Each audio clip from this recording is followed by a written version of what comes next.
मैं आलोक सिंह, आप देख रहे हैं बढ़ता भारत न्यूज़। आज मैं उन शिक्षक से मिलवाने जा रहा हूं जो शिक्षा के अलावा भिन्न भिन्न क्षेत्रों में अपना योगदान देते आ रहे हैं और दे भी रहे हैं। तो आइए मैं आपको मुलाकात कराने जा रहा हूं प्रेम सर। नमस्कार सर। नमस्कार, मैं प्रेम सर बढ़ता भारत के दर्शकों को कोटि कोटि प्रणाम करता हूं। सर, मैं आपसे आज कुछ आसान क्वेश्चन और कुछ कठिन क्वेश्चन भी पूछने जा रहा हूं। क्या आप जवाब दे पाएंगे सर? जी हाँ, मैं अवश्य आपके प्रश्नों का जवाब दूंगा। आपके लिए मेरा पहला प्रश्न कि सर, आपके संस्थान का नाम विज्ञान दीप केंद्र है, इसका अर्थ क्या है सर? और आपने पश्चिमी चंपारण की बेतिया शहर में संस्था की शुरुआत कब से किया? विज्ञान द्वीप केंद्र, द्वीप का अर्थ होता है टापू, और मेरा संस्थान विज्ञान के केंद्र का टापू है, जहां हमारे बच्चे कमज़ोर से कमज़ोर आते हैं और विज्ञान के क्षेत्र में अपने परचम फहरा कर जाते हैं। इसलिए हमने अपने संस्थान का नाम विज्ञान द्वीप टापू रखा है, केंद्र रखा है। आपने बेतिया शहर में अपनी संस्था की शुरुआत कब से किया? मैं बेतिया में अपनी संस्थान 20 जुलाई 2009 को स्थापित किया और मेरा संचालन कार्य उस दिन से ही चला। आरंभिक के 6 माह तक मेरे पास मात्र 3 ही बच्चे थे, लेकिन मैं हतोत्साहित नहीं था। मुझे अपने कर्म, अपने परिश्रम और अपने मार्गदर्शन पर पूरा भरोसा था कि आने वाला कल मेरा होगा। 2017 के परीक्षा में आपके संस्थान से 3 बच्चे ने जिला में स्थान प्राप्त किया, पहला स्थान, तृतीय स्थान और 7वां स्थान। फिर उसके अगले वर्ष 2018 में आपकी ही संस्था की छात्रा ने जिला में दूसरा स्थान प्राप्त किया। इसके बारे में आप बताएं, ताकि जो भी आपको बच्चे सुन रहे हैं, दर्शक सुन रहे हैं, उनके भी परिवार में बच्चे जो हो तो आपके मार्गदर्शन से वो भी टॉप करें। मेरी संस्थान प्रति बैच 35 से ज़्यादा बच्चों को नहीं रखती है, और 17 में संयोगवश KR से 8 बच्चे आए और सभी 80+ रहे, जिनमें अभिषेक कुमार 452 नंबर प्राप्त कर जिला टॉपर बना, बिहार का 11वां रैंकर भी रहा। सुधीर कुमार को 441 नंबर आया था, जिला का 3रा रैंकर था। और अभिनंदन कुमार, जिसको 424 नंबर प्राप्त था, वह जिला का 7वां रैंकर था। मेरा प्रथम बच्चा जो अभिषेक कुमार है, वह PMCH में उसका 2nd ईयर MBBS कंप्लीट हो चुका है। अभिषेक कुमार मास कम्युनिकेशन दिल्ली से कर रहा है। 2018 की जो छात्रा 2nd जिला टॉपर रही, वह नीट की तैयारी क्वालिफाई कर रही है, और संभवतः भगवान चाहेंगे तो उसका भी हो जाएगा।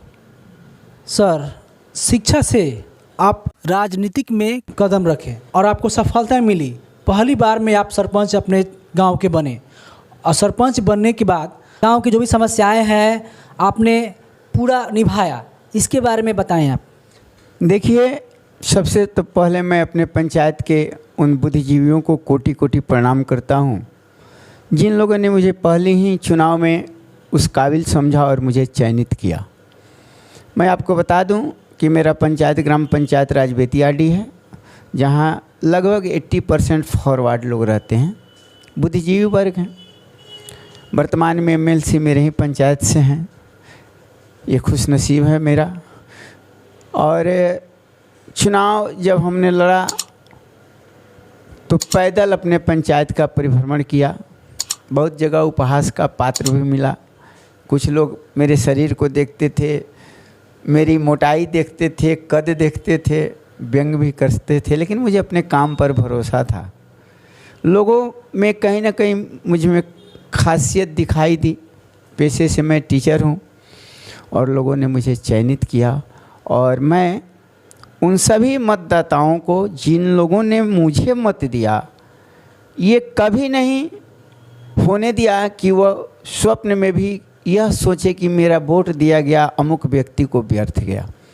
मैं पूरी ईमानदारी, तन्मयता और कर्तव्यनिष्ठा से अपने पद के कार्यभार का निर्वहन किया। हाल ही में जो पंचायत चुनाव बीता है, 2021 में चुनाव जो बीता है, तो सर आप सरपंच से आप मुखिया के पद पर लड़ने वाले थे। आपके गांव के काफ़ी युवा पीढ़ी आपको आगे ले जा रहे थे। आपने काफ़ी मेहनत किया, फिर उसके बाद आप चुनाव नहीं लड़ पाए, क्या समस्याएं आ गई, कि रीज़न क्या था सर? देखिए, मैंने अपने वर्क को इस उम्मीद से नहीं किया कि मुझे आगे चुनाव मुखिया का लड़ना है, लेकिन मेरे कार्यकाल को देखते हुए जो बुद्धिजीवी वर्ग थे, उन्हें ये लगा कि यह व्यक्ति जो है ना, इस पद के लिए नहीं, यह मुखिया के पद के लिए है। आपको सुनकर यह आश्चर्य होगा कि मैंने एक सीमेंट गोदाम भी सील किया था, जिसमें काफ़ी प्रलोभन मुझे दिया गया था, लेकिन मैंने उस सीमेंट गोदाम के मालिक पर एफआईआर दर्ज किया। तो लोगों में यह थी कि भाई इसमें प्रतिभा है, यह व्यक्ति प्रतिभावान है और इसकी प्रतिभा से हमारी पंचायत का विकास हो सकता है। मैं उन लोगों पर डिपेंड था, क्योंकि जनमत मेरे पास नहीं है, जातीयता वोट मेरे पंचायत में हमारी नहीं है। फिर भी मैंने जितने मतों से जीता, संभवतः आज़ादी के बाद बेतियाडीह के सरपंचों को उतना मत नहीं मिला, जबकि बहुसंख्यक लोग लड़े हुए थे। तो मैंने सदा उनके भावनाओं का सम्मान किया कि कल ये नहीं कहें कि मैं बड़ी गलत व्यक्ति को चयनित किया हूँ। जहाँ तक चुनाव लड़ने का सवाल था, तो चुनाव से पहले घोषित किया गया कि आप ST/SC में चले गए हैं, आप चुनाव नहीं लड़ेंगे। मैंने RTI के तहत DM को भी पत्र लिखा, पंचायती राज पदाधिकारी को भी पत्र लिखा। DM महोदय के यहाँ से उसका रिटर्निंग आया कि आप पंचायती राज पदाधिकारी से भेंट करें। मैंने मौखिक रूप से भेंट भी किया उनसे, लेकिन उन्होंने कहा कि नहीं, चुनाव आप लोग को नहीं लड़ना है। चुनाव बीतने के बाद पुनः पता चला कि हाई कोर्ट जो है ना, ST/SC को काट करके हम लोग को अत्यंत पिछड़ी में कर दिया है, जिससे हमारे पंचायत के लोगों के अंदर गवर्नमेंट के प्रति और चुनाव के प्रति काफ़ी क्षोभ है।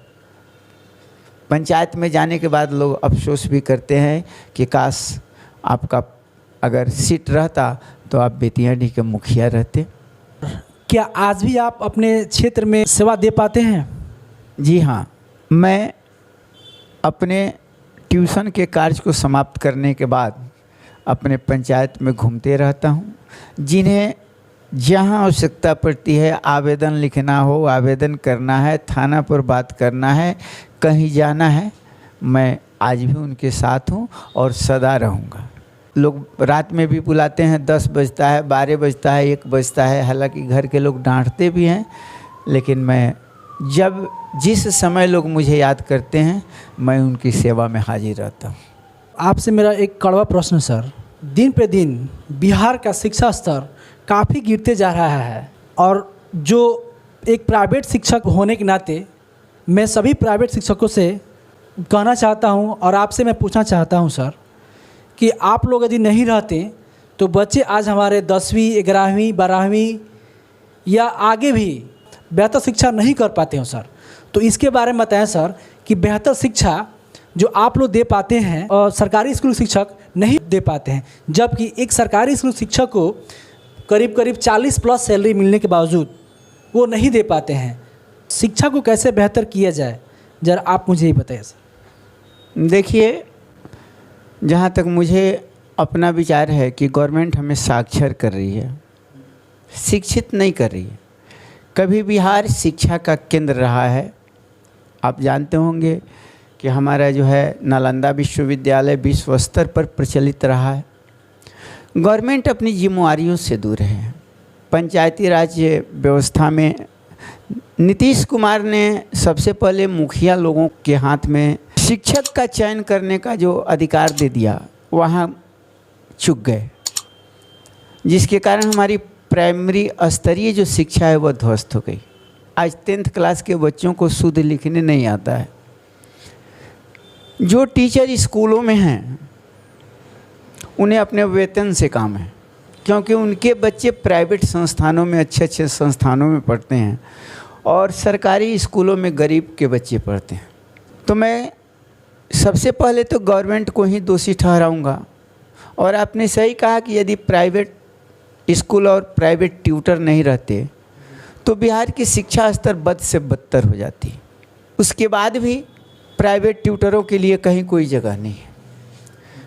आज आप देखेंगे, पहले हम लोग के समय में 4 लाख 5 लाख बच्चे बिहार बोर्ड का एग्ज़ाम देते थे और एग्ज़ाम का रिजल्ट 3 माह के बाद निकलता था।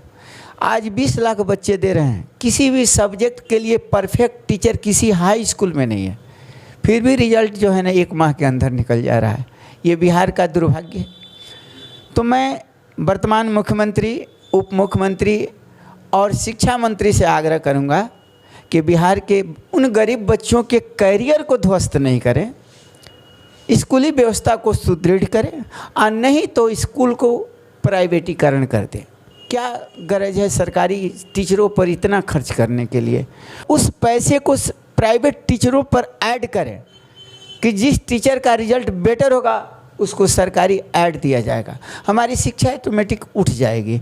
और नहीं तो सरकारी शिक्षक में सबसे पहले बैंड करेंगे जितने भी टीचर हैं, जितने भी पदाधिकारी हैं, वे अपने बच्चे को प्राइवेट में नहीं सरकारी में पढ़ाएं। जब आपके बच्चे पढ़ेंगे सरकारी में तो कहा गया है कि जाके पैर न फटी बेवाई, सो का जाने पीर पराई। जब किसी पदाधिकारी का बच्चा जा कर के एक इलेक्टरल पर्सन टीचर से पढ़ेगा तब उस पदाधिकारी को लगेगा कि नहीं, शिक्षा व्यवस्था को सुदृढ़ करना होगा। चैम्बर में बैठकर रसमलाई चापने से बिहार की शिक्षा नहीं सुधरेगी। इसलिए मैं आपके चैनल के माध्यम से गवर्नमेंट को चैलेंज करता हूँ कि आप शिक्षा को सुदृढ़ करें, अन्यथा आने वाला भविष्य आपका गर्त में जाएगा। बहुत ही बेहतर जवाब दिए सर, दिल को खुश कर दिया सर आपने। हम सभी प्राइवेट शिक्षक से कहना चाहते हैं कि यदि आप न होते तो आज बच्चे बेहतर नहीं कर पाते। सरकारी शिक्षक से कुछ नहीं होने वाला है। मेरा अगला प्रश्न सर आपसे ये है कि गरीब बच्चों के लिए आपकी संस्थाएं क्या क्या सुविधा देती है सर? देखिए, शिक्षा के लिए मैंने न अमीर चयन किया है न गरीब चयन किया है। मेरे दृष्टि में जो जीनियस हैं उनका उत्थान जरूरी है। इसलिए मैंने अपने संस्थान में बच्चों से सशर्त कह रखा है कि जो 90+ आएंगे उनको जहाँ तक पढ़ना होगा, उनकी जितनी भी खर्च होंगी सब मैं उठाऊंगा। चाहे वो किताब का खर्च हो, ट्यूशन फी हो, कॉपी हो, किताब हो, मैं स्वयं दूंगा। क्योंकि होनहार बिरवन के होत चिकने पात। तो जो होनहार हैं उन्हीं को उठाना जरूरी है। जिसको ठेल कर वृक्ष पर चढ़ा दीजिएगा, वह वृक्ष के फल उससे तोड़कर खाने के लिए आप आशा नहीं कर सकते हैं। इसलिए मैंने शिक्षा के स्तर में उन्हीं को प्राथमिकता दिया है जो जीनियस हैं। और ऐसे बहुत लोग भी मिले हैं, मेरे ऐसे ऐसे भी छात्र हैं जिनके गार्जियन महागरीब थे, आज मेरे छात्र 78,000 1 लाख का महीना कमा रहे हैं। उनको वहाँ तक पहुँचाने में हमने योगदान दिया है। ज़रूरी है बच्चों का जीनियस चयन करना, उनके क्वालिटी को देखना है ना, और उनको आगे बढ़ाना। आगामी 2023 की जो परीक्षा होने जा रही है बोर्ड की, तो सभी छात्रों को आप क्या संदेश देना चाहेंगे ताकि आपका मार्गदर्शन से बच्चे बेहतर कर सकें? देखिए, सबसे पहले मैं 2023 में के बिहार बोर्ड में परीक्षा में अपीयर होने वाले छात्रों को कोटि कोटि धन्यवाद देता हूं और उनके आगामी भविष्य की कामना भी करता हूं। मैं आगामी 2023 बोर्ड परीक्षा में सम्मिलित होने वाले छात्रों से कहूँगा कि ऑब्जेक्टिव क्वेश्चंस, वस्तुनिष्ठ प्रश्न जिसे कहा जाता है, आपके लिए आपका रामबाण काम करेगा। आपके पास करने के लिए मिनिमम 2nd डिवीज़न के लिए वह आपके लिए एकदम कारगर सिद्ध है। अगर आपको प्रथम श्रेणी तक पहुंचना है तो 2 अंक स्तरीय और ऊंचाई तक जाना है, डिस्टिंक्शन लेना है, तो 5 अंक स्तरीय प्रश्नों को बखूबी पढ़ें। और जो पिछले कई एक सालों में प्रश्नों को रिपीट किया गया है, संभवतः बोर्ड एग्ज़ाम में वैसे ही प्रश्नों को पूछा जाता है। अतः मैं बच्चों से एक आग्रह करूंगा कि आप चाहे गेस पढ़ रहे हों या मॉडल पेपर पढ़ रहे हों या किसी शिक्षक के द्वारा पढ़ रहे हों, उन्हें अब यह कहें कि जो क्वेश्चन 2011 से लेकर अभी तक पूछा जा गया है उनका रिपीटेशन कराएं और इसका प्रिपरेशन करें। संभवतः डिस्टिंक्शन तक जाएंगे, वे 80+ में रहेंगे, 80 से बिलो नहीं होंगे। सर, हमारे चैनल से जुड़ने के लिए आपका बहुत बहुत धन्यवाद। धन्यवाद। धन्यवाद सर।